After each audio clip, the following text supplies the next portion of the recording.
Hello, good morning. I am Sarah. I'm here with Betsy and Robin, and today we are going to be talking about the psychological factors in second language acquisition.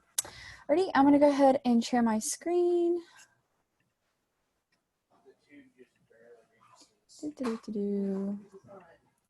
Alrighty, so I'm going to start this presentation. I'm doing a little Prezi today.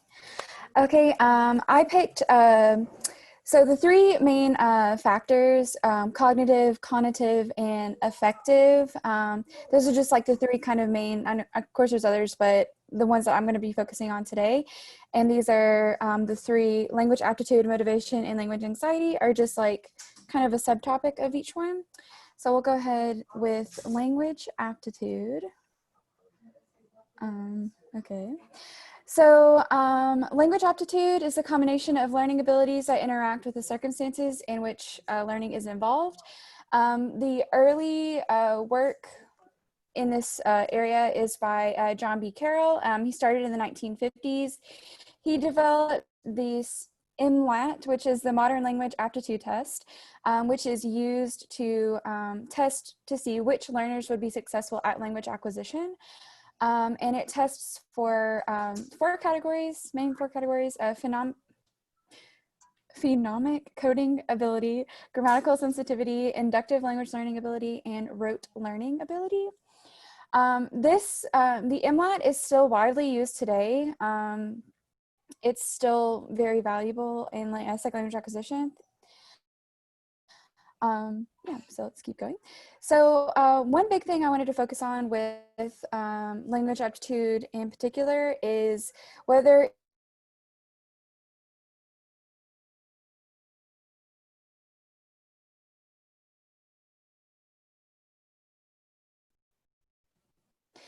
alrighty. Back with, so one main thing I wanted to talk about within language aptitude was whether or not it's stable or trainable. Anyway, so Carroll, the same Carroll, believed that language aptitude is static and cannot be influenced by training, and which was backed up by Skihan in 2002. They said that for now, for what we have, the research that we have for now, Carroll's thought of language aptitude being static is correct until further research can be made. Some arguments against that. So Elena Grigorenko in 2000 believed that language aptitude is a form of expertise rather than something formed at birth. So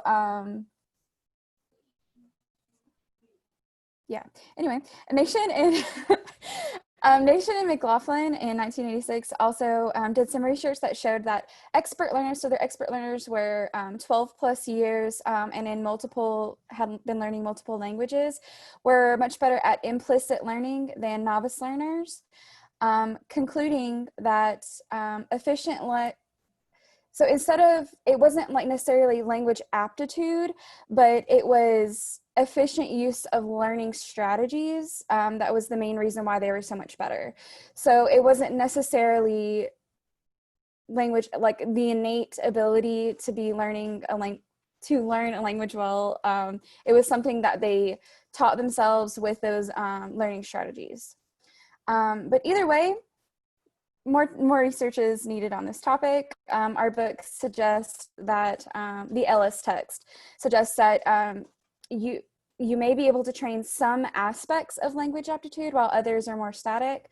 But like I said, it hasn't been researched in like its full capacity. So that just needs to be researched more. And then let's go on to the next one, which is motivation. Now, motivation, as Ella said in the beginning of the text, or no, it was Dr. Prado, her perspective. She said that, motivation is a huge part. It's really widely studied on second language acquisition. So this was a huge chunk of our reading, and I just picked my favorite part to talk about. So motivation involves three broad factors.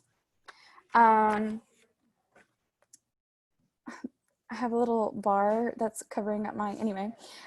So the three main factors, it's the reason someone's learning a second language, the learner's effort and persistence, and the effect of evaluation on that learner. So it can all affect like the goes into motivation of learning a second language. So this is a cognitive factor. I don't think I mentioned it, but aptitude was a cognitive factor. Okay, so the early work was mainly done by Canadian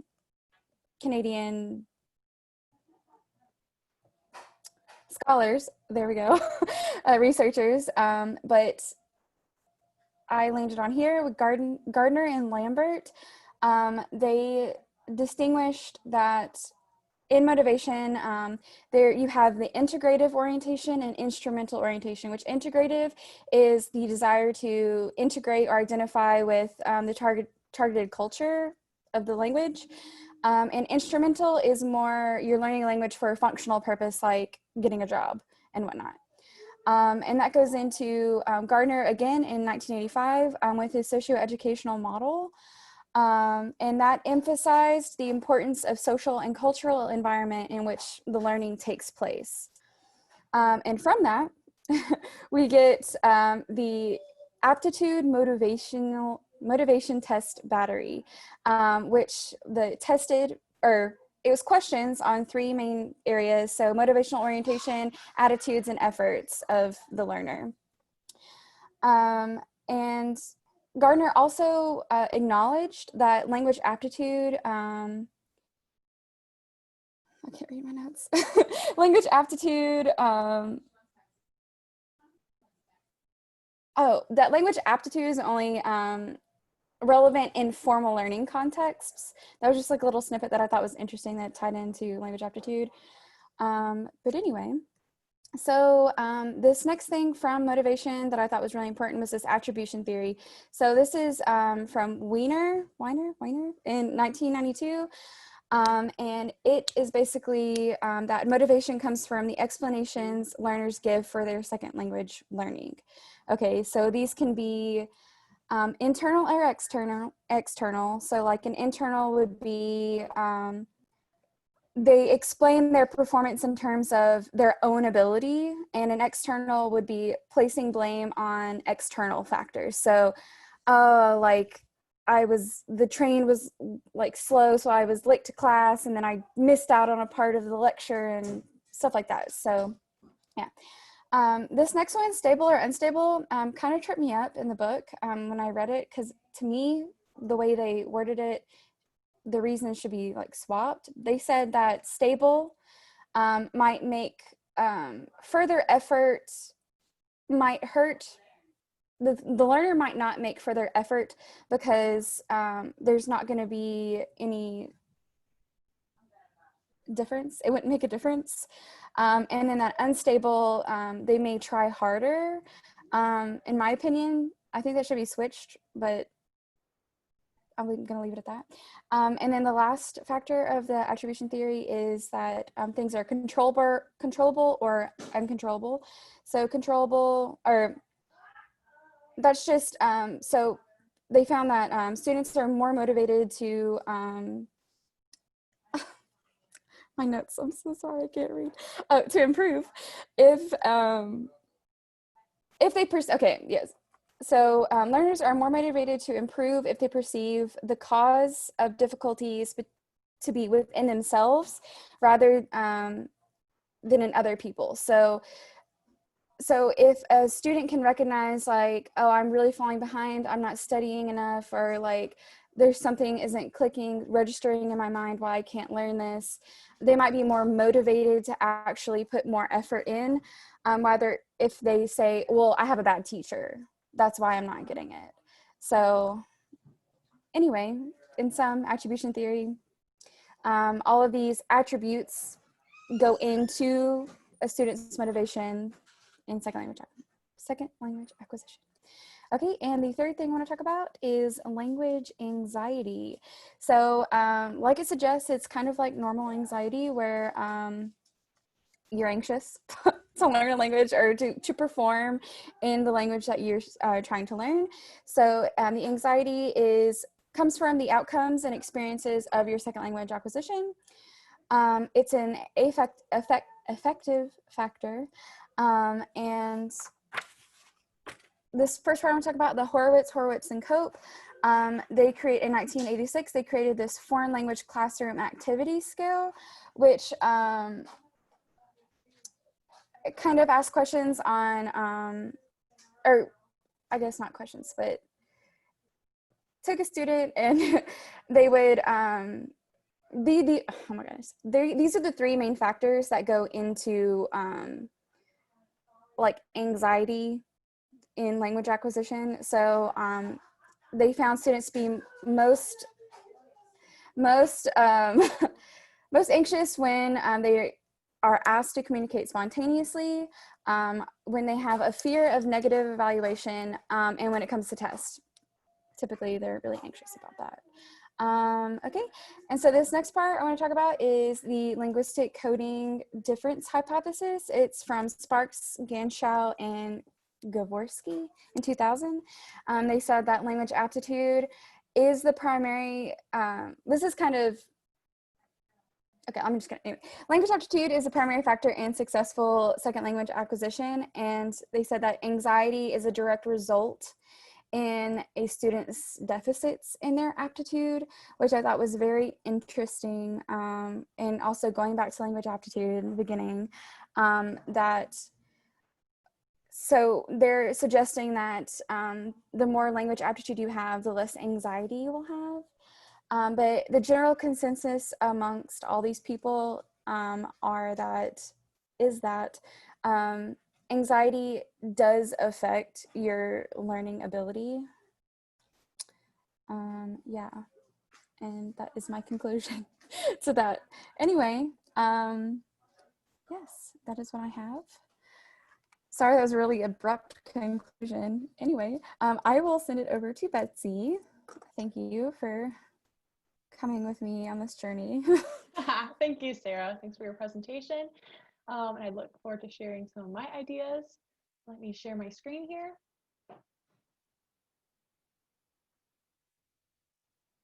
Okay, I think there is a way I can make this larger. Hopefully you can see all of this. Okay, so I think it was really hard to honestly this week narrow it down to three theories or three main ideas. So I kind of did this umbrella this week where I focused on cognitive, motivational, and social theories or ideas. And why I kind of came up with those three areas was when reading the chapter by Oxford, the Teaching and Researching Language Learning Strategies from her text, her book, she talks about several domains. And she lists actually four of them. She lists cognitive, motivational, social, and affective. And she claims that all of them are interactive parts of the language to learner. And even at the end of her chapter, she mentions that these three, the cognitive, motivational, and social, are really the three that are really the most spelled out, she says, in a systematic way. And so that's kind of why I focused on the three. But looking at those, I want to start first with cognitive. And out of all the theories that we read about, I really liked the cognitive information processing theory, which I make a little smaller here as an abbreviation. I call it CIPT. And the goal of this theory is to transform declarative knowledge to procedural knowledge. I'm going to talk about a little bit more of what that knowledge is when you look at what are the differences between declarative and procedural. But first, I want to talk about who the theorists were. So this was an earlier theory by Anderson, and he investigates it in the mid-'80s as well as the early '90s. And then more research was done by, I think her name is Winnie, in 2011. But one other thing to quickly capture here is this theory coordinates with the schema theory that was introduced before it. And the schema theory, just to kind of give a little more of a preface there, talks about, let me grab my notes real fast here. Well, it suggests, so the schema theory suggests that the very act of organizing information makes the material more memorable. So when I thought about that, I thought, well, that actually makes a lot of sense. And the theorist of the schema theory believe that movement of information from short-term memory, or STM, to long-term memory involves building schema.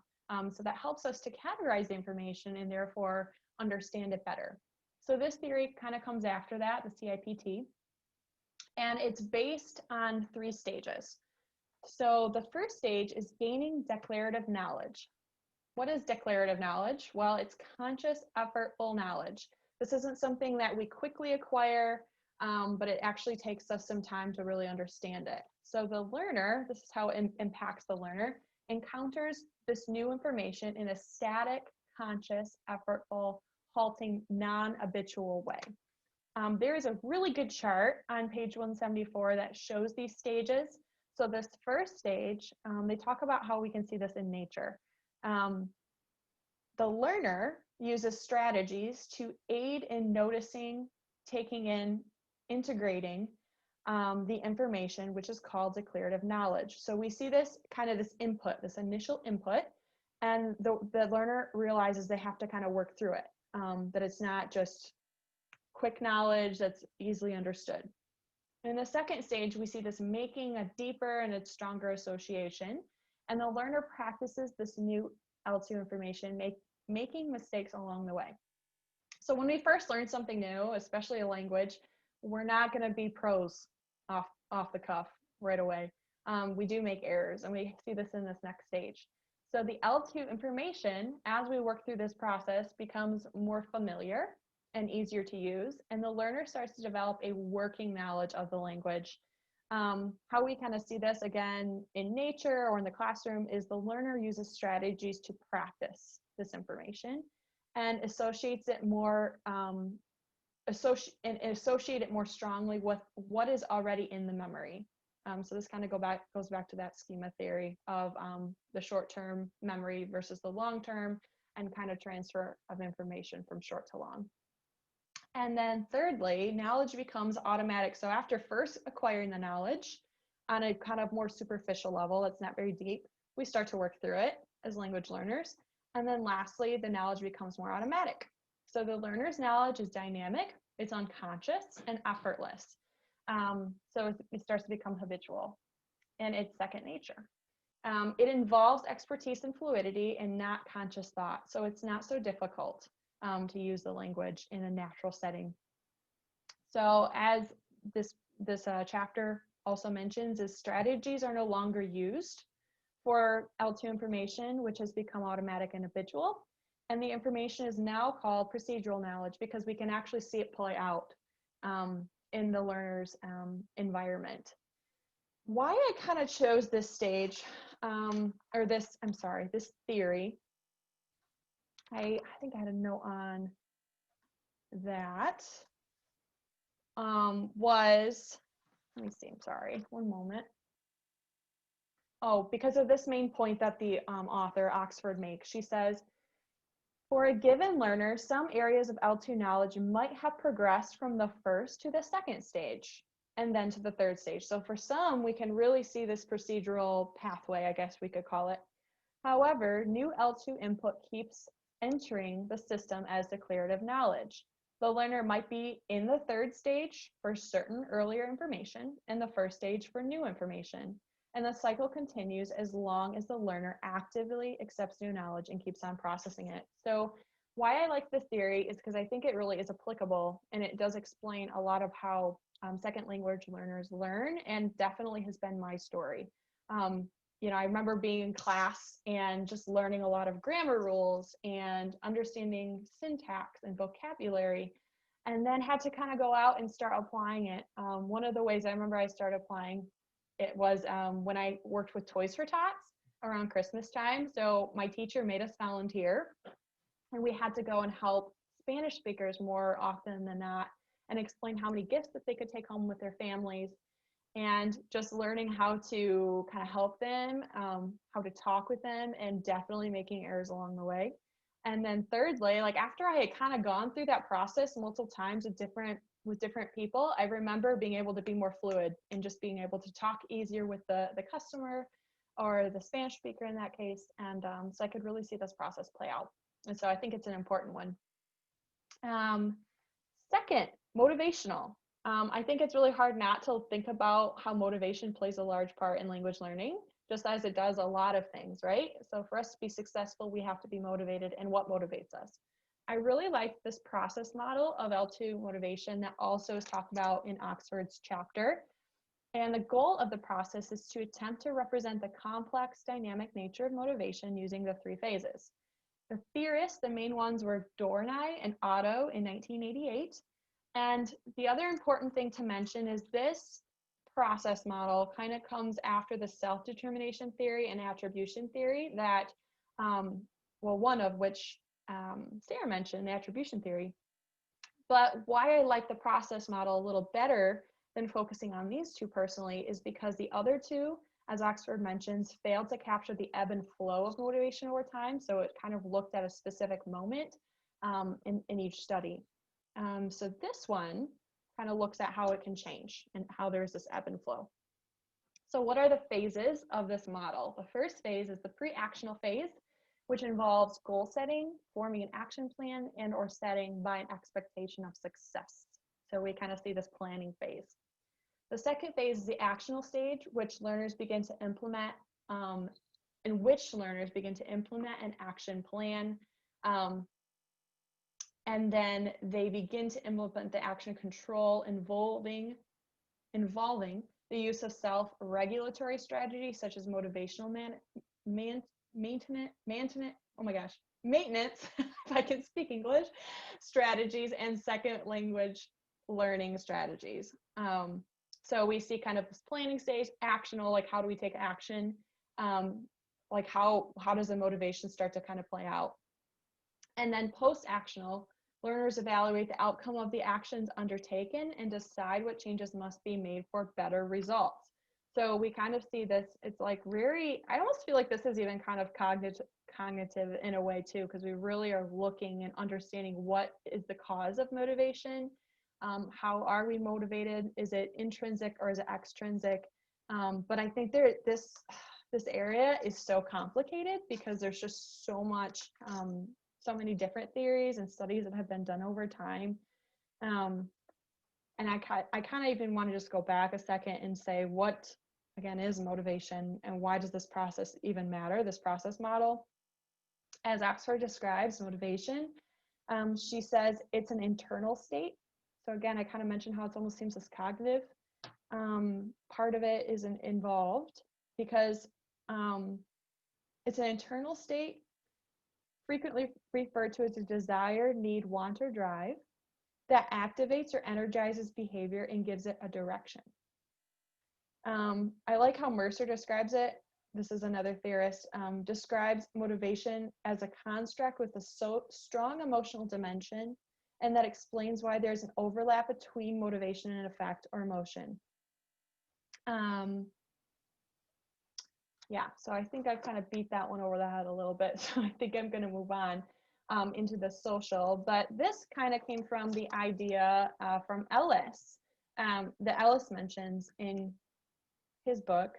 But a couple things about that. First of all, I didn't feel like I could really use a goal for this one. So I said, why is this important? Because anxiety affects different stages of the learning process. Oh, I've got a couple typos there I'll have to fix. But the theorists of this, or just the people that really did a study on this language anxiety, and I felt like brought a lot of really good points up, was McIntyre and Gardner in 1991 and Sheen in 2008. And I'm actually going to talk a little bit about what Sheen's study was below here. But the three stages, which is based on McIntyre and Gardner's hypothesis, were the input stage, the processing stage, and the output stage. So the input stage is when learners encounter material for the first time. So we almost could even parallel that to the cognitive gaining declarative knowledge. So it's this initial input. The processing stage is when they make connections between new information and their existing knowledge. Still can kind of compare that to this cognitive. And the output stage, when they demonstrate new knowledge. So it's actually, as I'm talking about, it's very interesting how these really, all three of these stages really interact with one another, but yet they're under this different umbrella: cognitive, motivational, and social. the Sheen study, why this is important and why language anxiety is something I want to focus on, is it proved that anxiety can actually affect the learner's ability to process input. She found that the low anxiety learners were much more likely to repair their errors and learn from them, where high anxiety can impede learning as it interferes with the learner's ability to process input in their working memory. And it really, I'm focusing on input here, but it really can impact each stage, the input stage, the processing stage, and the output stage. As Ellis writes in his book, Understanding Second Language Acquisition, on page 57, he says, anxiety can be seen as an aspect of motivation, as it impacts negatively on learners' motivation to learn. It can also be seen as a personality variable. However, it would be a mistake to see low anxiety as a necessary condition for successful second language learning. In some cases, anxiety can actually be facultative, driving learners to make more effort. So we kind of see in both of our readings, I feel like by Oxford as well as Ellis, that this language anxiety can impede learning and it can make it difficult for learners to really just maybe even be vulnerable in a social circle or a classroom. And that could be really hard for them to even just start implementing strategies. But on the reverse side, anxiety can be good in that it can really push people to do their best and want to do their best. And I think as a second language learner in Spanish, that has been my case too, and I can really look at that. So the presentation's kind of gotten long. I hope you've been able to follow along with me, and thanks for listening.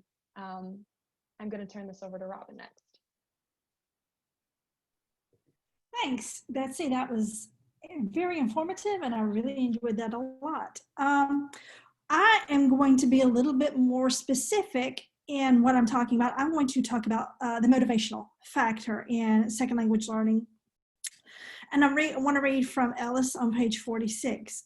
Like language aptitude, motivation is a complex construct. It involves, number one, the reasons a learner has for needing or wanting to learn a second language, the effort a learner makes to learn the second language, and the effect that the learner's evaluation of his or her progress has on subsequent learning behavior. So I'm going to go into three theories. One is Gardner's socio-educational model, and it was developed by R.C. Gardner in 1985. And the second one is the process model, and it was developed by Zoltan Dornier in 1998. And the third one is the motivational self-system, and it was also developed by Zoltan Dornier in 2008. And let me share my screen with you. I developed a word or a concept map because as I was going along, I realized that there's really no cut and dried way to explain psychological factors. They all just wound up all interrelating to each other. And it's just a big web, as you can see. And there's really no right or no wrong because they all kind of relate, and it turns into just a big web, as you can see here. But what I'm going to do is I'm going to talk about three theories. And the third one is Gardner's socio-educational model. And this was developed by R.C. Gardner and Lambert R.C. Gardner in 1985. It emphasized the importance of the social and cultural milieu in which learning took place. And so basically what it said is that how much a person wants to identify with the culture that he or she will be a part of can affect the language learning process. It talks about very integrative, how that person wants to integrate into the society that he or she will be a part of. The integrative motivator is correlated with the achievement in the second language. Let's see, it is, I can't read my notes. It is also related to classroom behavior. So, and I won't go into that, but if you click on another dot in my web here, you'll see how classroom behaviors are not only integrated into motivation, but they're also related to the cognitive factor. And the learners with learners with integrative motivation are less likely to abandon their second language. So if they have that integrative motivation, if they want to identify with the culture, they're less likely to abandon their second language because they want to identify with their culture. Let's see, let me look at my notes. Another thing I wanted to take, there was some criticism of it, that it ignores the fact that learners can also derive motivation from their actual perceived or success in learning a second language. It took no account of the major impact that success in learning can have on a learner's motivation. So there is some criticism to it. So that's one of the things I wanted to talk about, how much you wanted to identify with your culture. And also think about how culture is related to learning. So what is your culture as it regards to how you learn a language? That can also tie into your classroom behavior and your independent study behavior. So it's all really just a big web. So the next thing I wanted to talk about was the process model. And I think Sarah talked about the social educational model, and Betsy talked about the process model, and it involves goal setting, implementation, and evaluation. So it's a choice function, it's an executive function, and a retrospective function. The process model of evaluation was developed by Dornier and Otto in 1998, and it involves 3 phases: a pre-actional phase, an actional phase, and a post-actional phase, which are kind of like, I would say, executive type functions. There is let me turn the page of my notes. There we are. The pre-actional phase involves the goal setting. The actional phase is where the learner begins to implement their action plan. So they set a goal, and so they're now trying to implement the actions involved in achieving their goal. And the post-actional phase is kind of like, I would say, progress monitoring, where they look back and say, okay, I've done this. Oh, I haven't done this, but I need to do this. So it attempts to build on previous L2 motivational research. And, oops, I forgot. Hold on, let me see. Let me go back. What happened to my screen? There we go. There we go. Pre-actional, actional, and post-actional. And it goes into motivation, but it also ties into Gardner's social psychological perspective, in that it involves the actual culture of learning and how you want to integrate into your society. So how are you going to integrate? You're going to set your plan, you're going to implement your plan, and then you're going to look back on your plan.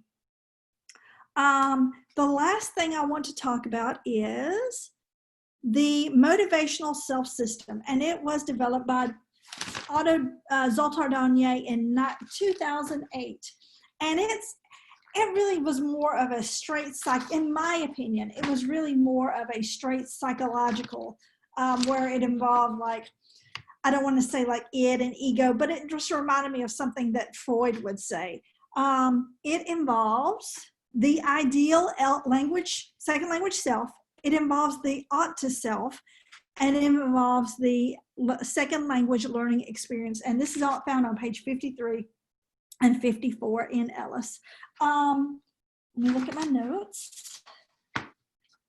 The ideal L2 self is the discrepancy between our actual and ideal self. So you say, okay, here I am, and this is where I want to be. So yeah, it reminds me a lot of psychology. And I took one psychology class in college. I was not a psychology major, but it reminded me a lot of psychology, which actually, now that I think about it, this is all psychological factors. So, and the ought to self is, I kind of got confused. It's, I read where it says the attributes that one believes one ought to possess to meet expectations and to avoid negative outcomes.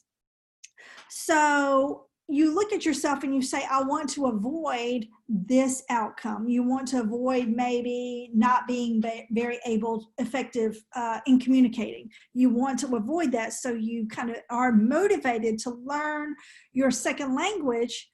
Number one, your ideal self is, I want to be fluent in your second language so you can communicate effectively. Number two, your alter self, well, I don't want to be a poor communicator. So that's that attributes that one ought to possess to avoid possible negative outcomes where a miscommunication might be there. And then the actual learning experience.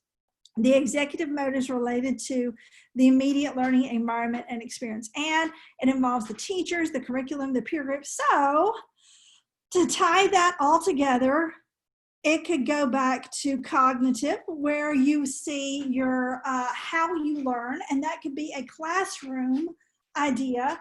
It involves your sociocultural factors, where you have your fellow students in the class, and you can identify with your students. So basically, what the takeaway from all this, what I got is, you want to identify with the culture. The self-regulation of the second language learner, and the learner sees the future version of yourself. So you identify with the culture, you see yourself in that culture, and what are you going to do to get part of that culture, to be a part of that culture? And that's the motivation. And so cognitive, how are you going to do that? Your cognitive factors. And then you have language anxiety. And honestly, I really didn't go into that. I really focused on these motivators.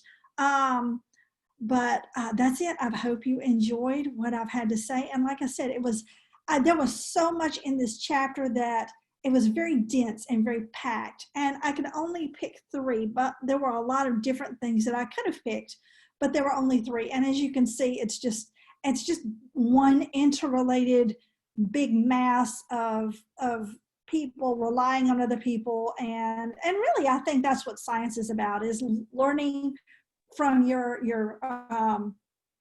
mentors and from people who had theories before you, and drawing on those theories and building on those theories, and then connecting really with other people and saying, okay, well, how am I going to integrate this theory into what I have to say, because there are some good things that what they have to say. So I hope you've enjoyed what I've had to say, and thanks so much. Alrighty, thank you, Robin and Betsy. Those were both very informative. And I will echo what both of you have said. This reading this week was very dense.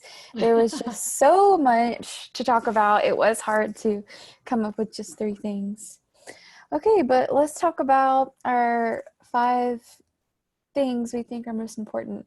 I did write down some things that we all had similar, or maybe not all, but so Betsy and I both talked about language anxiety, of course, motivation, all the factors of motivation, I think, came up.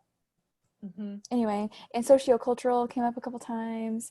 I think I missed some things, but what are we thinking? Yeah, I also was just writing, just as I was listening to Robin here, I was also thinking about what are the 3 things, at least, if we have to come up with 3, we'll have to come up with 5, but 3 things that kind of kept coming up. And I feel like all 3 of us really did focus on the same umbrellas. We looked at cognitive, we looked at motivational, and we looked at social. And kind of some things I noticed that kept coming up on more of a broad sense was with cognitive, we talked about like goal setting. And like how we see these stages, like how do we meet our goals as learners? Motivational, I really liked Robin's point that she made on that, looking at ideal versus the ought to self. I didn't really focus on that in my presentation, but I think that does have a lot to do with motivation. And like, why are we motivated? Where do we want to get to? What do we want to be like? And then social, yeah, definitely. I think that we can't disregard the language anxiety, because I definitely think that plays a role in our language ability. Yeah. So the language anxiety, you both mentioned on that GUAGE. Okay. You both mentioned it, and that goes back into the ought to self, I think, that says, well, I don't want to mess up. And so that's that negative feedback. I don't want to mess up. So number one, you're motivated by it because you don't want to mess up, but True. then you may also experience that language anxiety because you're like, oh my gosh, I don't want to mess up. So And because you don't want to mess up, then you don't even try, maybe. Right. Like you don't even try to right. produce the language. Yeah. Right. I encountered that when I was learning Korean while I was there, because especially when I first got there, because I was too scared to make a mistake, and that people would think I was either stupid or that I didn't care. But as I made myself, people didn't really, they were more than happy to help, and they were excited that I was learning the language in the first place. So I think language anxiety is like a huge, I don't know if I want to put it number one, but I think it's up there. And I like how you related it back to motivation. I didn't really touch on that, how it can be related to motivation, but you did make a good point with that. I think social cultural could also be to me that's pretty high because I mean that's both your identification of yourself and then it's also related to cognitive because of a classroom environment and how does your primary culture really identify education and so or how I wouldn't say how apt, that's not the right way to say it, but how apt are you to learn a language, which is motivation. But then, you know, does your primary cultural value education? So that's sociocultural. And then the cognitive, going back, and I didn't touch on the cognitive, so let me go back and look at my notes. Well, and I think Sarah did kind of, and one thing that she mentioned, I believe, was we were talking about aptitude, weren't we? Language aptitude. Yeah, and I didn't aptitude. really touch on that myself, but that was something I thought about touching on, but I just didn't because it was hard to narrow things down. Yeah. But I know like in the reading how they were talking about how aptitude affects, even you can like look about how it affects different types of learners in different age groups. Right. I know it mentions like with children, their aptitude doesn't really matter. Like it doesn't really affect them because they learn, oh gosh, naturally. What's the word for that? Oh, we talked about last week. Implicit and explicit. Thank you. Implicitly they learn. Yeah. So like the aptitude didn't really matter to them. But then with adults, they learn explicitly. And so their aptitude does matter because they use so much more of that cognitive ability when they're learning to understand processes, right? Yeah, that's on page 43. So yes, I knew it. Yeah, I think that was Harley. Yeah, Harley and Hart were really talking about the different aptitude functions for younger and older learners. Yeah, DeKaiser, Harley Hart, page 42. So the learning of simple and complex grammatical structures, implicit instruction, and explicit instruction, where there was no rule explanation. And with like language aptitude, the reason I mentioned language aptitude in each of the other two categories because it kept going back to that. So like motivation is also kind of influenced by your language aptitude because if you have more aptitude to learn the language, then you might be more motivated. Right. And same with the language anxiety. It can work for you or against you. Yeah, it can work for or against you. Like, okay. Yeah. Anyway, so, I wasn't sure I was going with that. So, language anxiety, social cultural. Let's see. I think I almost wonder, do we look at this again like we kind of did our last PLC? We can look at all these theories, but they're so broad, right? They really are. What do we want to take out of these theories? Like, what do we want to look at? Because if we have to come up with 5, I feel like that's what we need to think about. So maybe we start focusing on this, I don't know, we look at language anxiety, we look at language aptitude, and when is that important and when does it really exist? So those would be 2. I don't know. So, you know what? Now that APT, ITUD, so Language aptitude is cognitive. Mm-hmm. Language anxiety is what affective, right? And sociocultural is conative, right? Right. So we Oh, have I kind three. of put the language anxiety under social, but I could have been wrong on that. No. Let me look. Oh, No, let me look. I could be wrong. I Well, could. yeah, no, but in these all Ellis, kind of play off each other though. yeah, I they think that's all go what's so together. hard. Like they Yeah, all kind of. in our text, it says that language anxiety is affective factor, but I think this like social. If you think about the social, I think they all go under social, in my opinion. They go. Let's just say they go under all three. Yeah. And one of the reasons I wanted to talk about this in my presentation, but I missed it. Let me see if I can find the point I'm trying to make on one of these. I think it was the motivational one. There was a reason why I didn't choose the other two before it. Yeah, there was a reason I didn't choose the self-determination theory and attribution theories. Because they left out the ebb and flow. Oh, I did talk about it, didn't I? Okay, I did. Yes, I think yeah. I just thought I was going to have to point that out again. Oh, I did. I'm sorry, guys. I'm sorry. I did talk about it. Yeah. Yeah, so I didn't focus on those two because I felt like that's like a really big point to make. Like motivation does change over time. Like it's not always the It same does. person to person. It's not always the same for even that same person. Right. Like I might be motivated one day to learn a bunch of vocabulary and go out and try to use it. And the next day I might be like, I don't have time, or I don't want to, or I'm frustrated.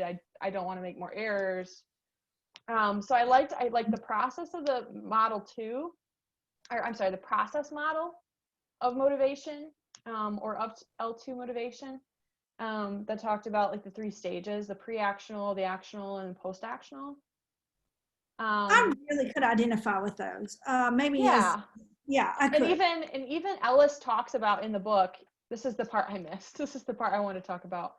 If you look at those three stages again, let me share my screen so you can see what I'm talking about. That way, maybe it's a little easier to minimize that and share my screen. So when we look at this, this pre-actional stage, which involves a goal setting, forming an action plan, that actually draws on Gardner's social psychological perspective. Right.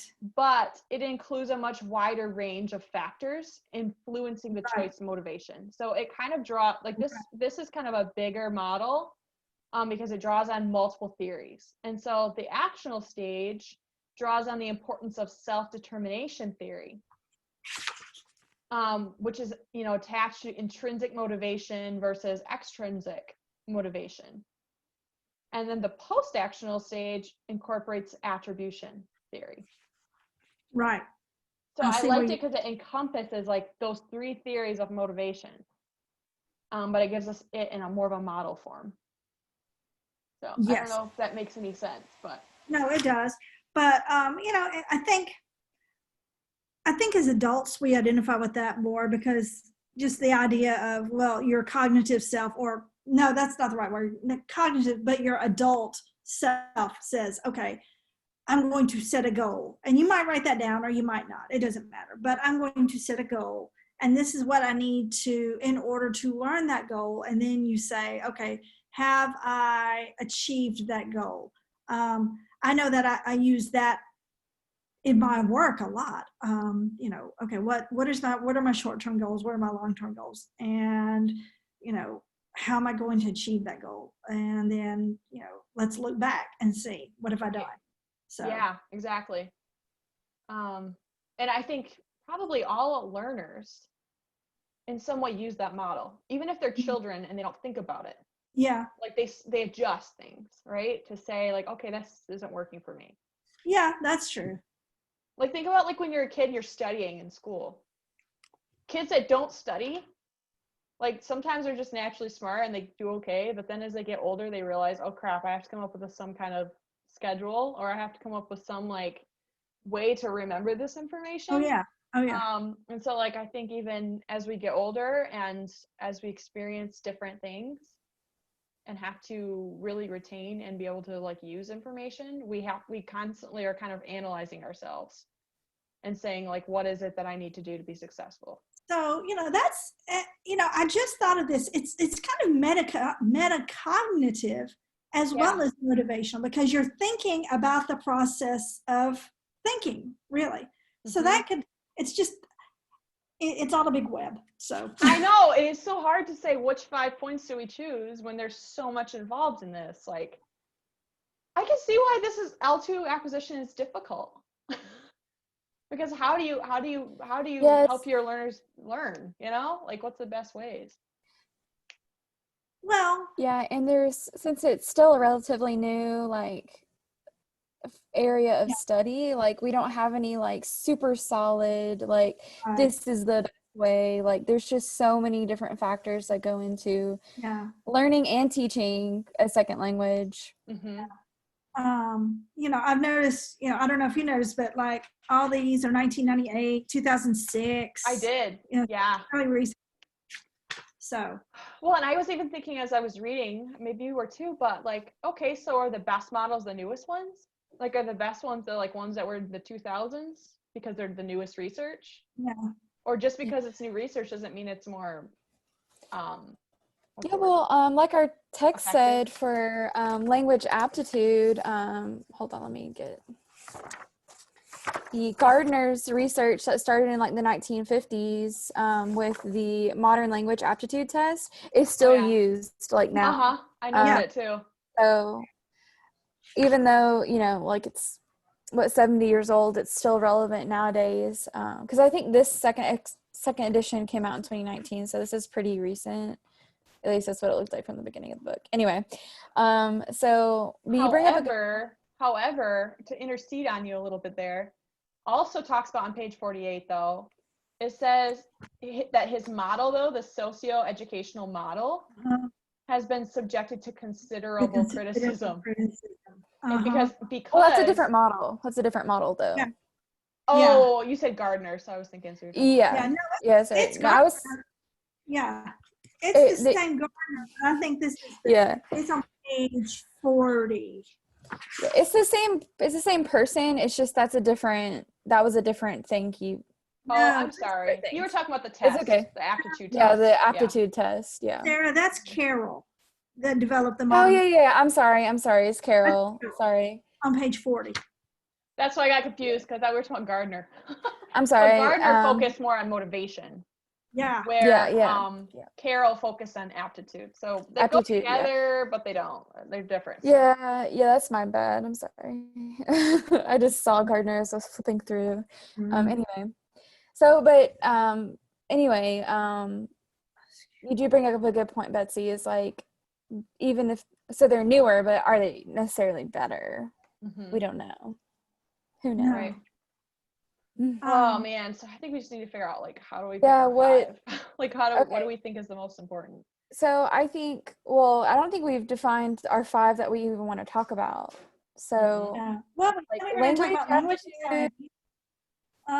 language anxiety, social cultural.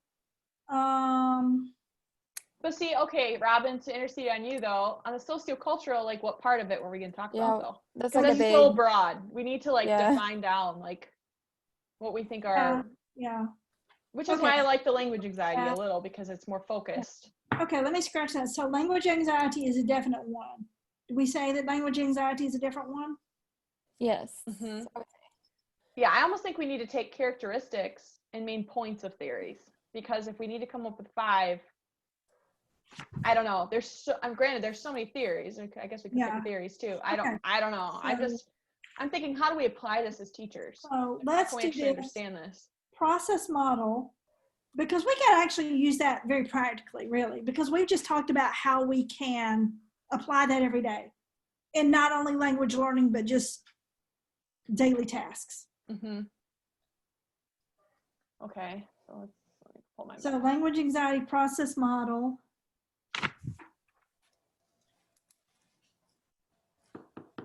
Okay, so you're talking about the process model of L2 motivation, that one, right? Yes, on page 51, Dornier and Otto. Got it. Yep, you're right. We both mentioned that one, didn't we? Yeah. Okay, so that one I think is a good model for sure, because it incorporates the two theories, the self-determination theory and attribution theory. Also, there's one other one too I just mentioned. Crap, where'd it go? I think we have to include not necessarily all the cultural, but just the idea of our surroundings influence our language learning. Process model of L2 motivation. What's that? Oh, where'd it go? I have too many sticky notes over here, guys. I'm trying to find out where I'm at.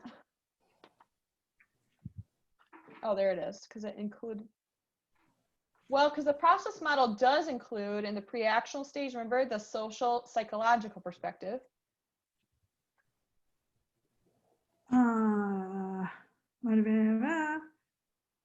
Learner's motivation. So and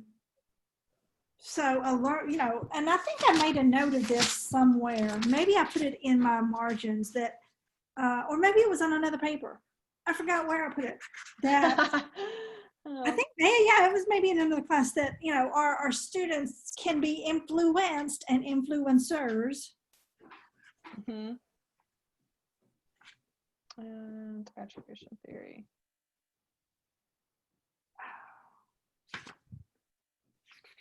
Okay. And then I feel like language aptitude, I keep coming back to that. Okay. Because I think that is something that we do have to really think about, because it does impact a lot of our learners, especially really for does. the ones that are adults. So language aptitude, PTIT. And if we want to look at a specific theory, does it talk Carroll's model? Yep, Carroll's model of language aptitude, which incorporates that model or modern language aptitude test, which they still use today. So I do think that's important. Yeah. So maybe that's what we start doing, guys. We start looking at models that really hold some importance. So the process model is more cognitive. Right? Yes. No. Motivational. Cognitive. That's more motivational. It's cognitive, yeah. It actually could be both. Okay, so process model is more motivational, trying to figure out like why someone would be motivated to learn a language. Then let's talk about Carroll's model of language aptitude, which is more cognitive, I think. Yes. Yeah. I think so. But you touched on that one. You touched on that one more, Sarah, than we did. Yeah. Your coding ability, your grammatical sensitivity, your inductive language learning ability, and your rote learning. This is on page 40.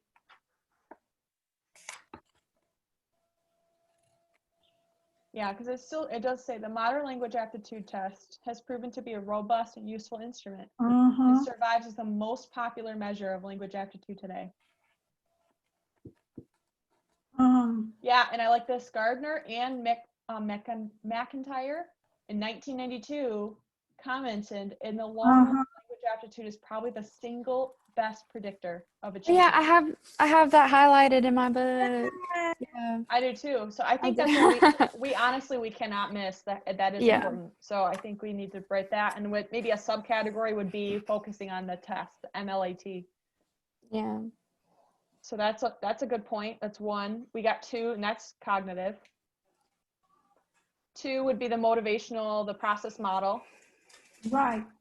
And under the process model, I guess we just say that focuses on motivation. So we got aptitude, motivation. What else do we want to say? Anxiety. Okay, do we want to put that under any umbrella? Like any theory, specific theory? I think language anxiety is kind of like a thing kind of on its own. There was a chunk about it, but there was a couple studies and that linguistic coding difference hypothesis, but I think just in general, well, I don't know, I guess there is some other Yeah, but yeah, I wrote down on mine the McIntyre-Gardner's hypothesis, Yeah. Yeah. Which is based on those 3 stages: the input stage, processing stage, and output stage. Yeah. And how they are all impacted by language anxiety. Okay, so we'll just have language anxiety as a third. Well, it talks about how, and this goes back to the language aptitude. Success in foreign language learning is primarily dependent on language aptitude, and that students' anxiety about learning a second language is a consequence of the learning difficulties they experience. Oh, hold on to that, okay, for our paper later. Hold on to that quote. Don't lose that quote. That's a good one. Let me draw an arrow by that. Yeah, and I like Sheen's study that she does too about high anxiety versus low anxiety on page 56, which I kind of talked about. Okay. So let's see, what else do we, let's see. Man, it's only 3. I feel like it's so hard to do 5 without getting too specific. That's why I don't know. I liked the one that you talked about too. Dornier's L2 motivational self system. Yeah. I liked the focus on ought to self and ideal L2 self, because I think we do that. It's almost like this comparison that we do in our minds of like, how are we now? Who do we want to be? Yeah. And I think that can be applied to language learning too. Okay, yeah. So that would be 4. But ought to self. Dornier's. I think that's how you pronounce it. I think that's one more. How I pronounced it. Yeah, Dornier's. That's how I'd say it too. Motivational self system. With the focus on ideal. Let's go. Versus ought to. Is there any other ones I'm missing that we haven't talked about in any of our presentations? Because you talked about Dornier's. We both talked to, Sarah and I talked about language anxiety. She talked about Carroll's model of language aptitude, which is important. And then I talked about the process model of motivation, L2 motivation. And I feel like we did have one other one that we talked about that we haven't mentioned that I think is one of the 5.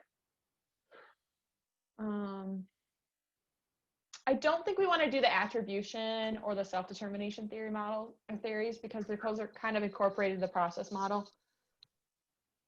So I don't think we need to. However, I feel like there was one other one. So let me think. For this qualification, Are you talking about in our presentations or in the text in general? I was thinking our presentations, but obviously we all read the text, so it could be in the text too that we just haven't talked about. Yeah. I know I talked about language aptitude being stable or trainable. Yeah, and it's very dynamic. Page. Oh. I didn't think about that one as closely. Oh, page 41. 41? Uh-huh. Yeah. Oh, stable or trainable. That's the one, like, I just thought that was interesting to look at in terms of, well, it doesn't have a lot of research, but I think it is like a good discussion point of like, do you think language aptitude can be learned? And they touched on like, it's different for younger versus older people, or just that you could take the aspects of language aptitude, like those phonemic coding ability, grammatical, like those, some of them could be trained while some of them are more static, possibly. I don't know, I just thought that was interesting. That's why I talked about it. But because like something like a rote learning ability, so that's like memorization, repetition, stuff like that, right? That I feel like is kind of more static in my opinion. Like especially like for motivation to do that, like I feel like like if you're not good at sitting down memorizing things, like that's a kind of a hard skill to learn how to do. But something like phonemic coding ability, like so the ability to code unfamiliar sounds in a way that can be remembered later, I feel like that is something that you can learn how to do. Maybe. I don't know. That's just my opinion. But we also, this was like a really small chunk. Like I don't know if it's good enough to be in our top 5. That's why I feel. That's how I feel about it a little. Because I'm like, it doesn't give a lot of. It's like 2 or 3 paragraphs, and that's it. Yeah. So Yeah. I feel like it doesn't hold a lot of weight. I don't know. Well, okay, I want to draw your attention to something I underlined on page 60 about the good language learner, and it involves a concern for language form, which is cognitive, a concern for communication, which is cognitive and motivational, an active task approach, which is the process learning approach, and then awareness, which is kind of metacognitive, and flexible use of learning strategies, which is something that we need to do as instructors. I just wanted to throw that out there. I don't know really where I'm going with that, but I see how that could just kind of incorporate all 3 of what we talked about. You're looking at on page 44, the task-based No, language teaching? Page 60. Oh. No, page 60, conclusion. 60. Oh, conclusion. Let me look at what you're talking about. Second paragraph. Oh.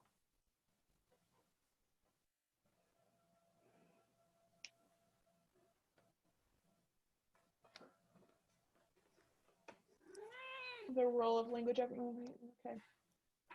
These studies, however, took little account of the other ones that we've looked at. Yeah. Yeah. A more complete picture of the efficacious learner could perhaps incorporate the insights provided by into these 3 areas. So, yeah. Man, I cannot think of it. I don't know, guys.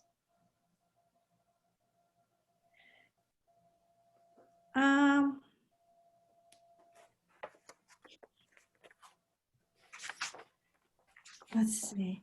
Is there anything we've been mainly focusing on the Ellis text? Yeah. The other one, I focused a little more on the other one, I think, overall. Just trying to think what other one that would be kind of another different perspective. Yeah, the other one focused a lot on like language strategies, right? Or learning strategies, right? Yeah. I guess learning strategies, but see, that's such a broad topic. We can't just put learning strategies. Like, it's such a broad topic. I mean, I think they are important, but what about the self-reg? I left my notes for. I'm sorry, I interrupted you a little bit there. Sorry about that. Oh, you're fine. I was just thinking one of the ones she talks about Oxford is the self-regulation theory. But I'm trying to remember, since I didn't focus on that one, I'm trying to think about really what the focus was on that. So I'm trying to, here it is. Winnie in 2011, a self-regulating learner is theorized to be highly active cognitively and metacognitively.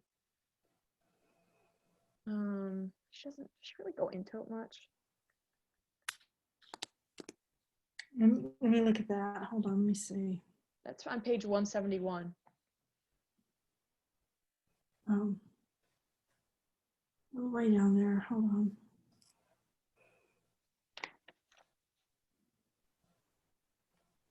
It's more kind of goes along with setting a goal, though, kind of thing. Which kind of goes along with the schema theory. Which I got the wrong Oxford paper. Kind of went along with the one I was talking about originally. That's right. Did we even talk about that one?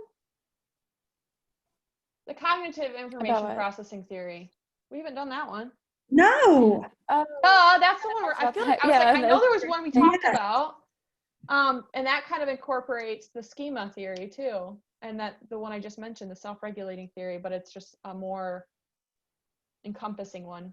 But that's cognitive. Yeah. So maybe hold on, I have the wrong Oxford paper pulled up.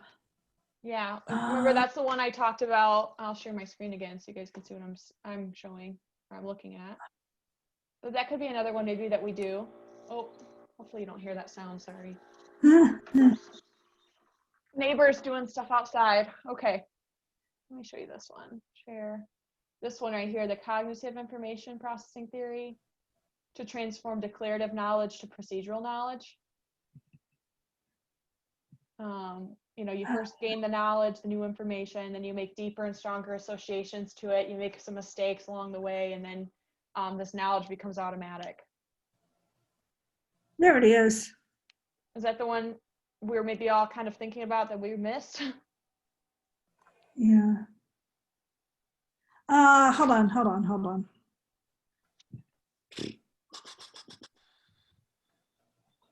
That would give us a 5 if we did that one. Yeah. And then as far as order, that's the next challenge. Oh, the order.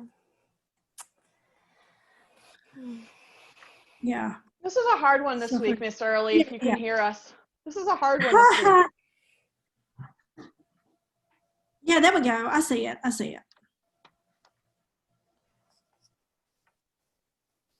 Yeah, this was the one that was focused on pages 174 through like 176 in the Oxford text.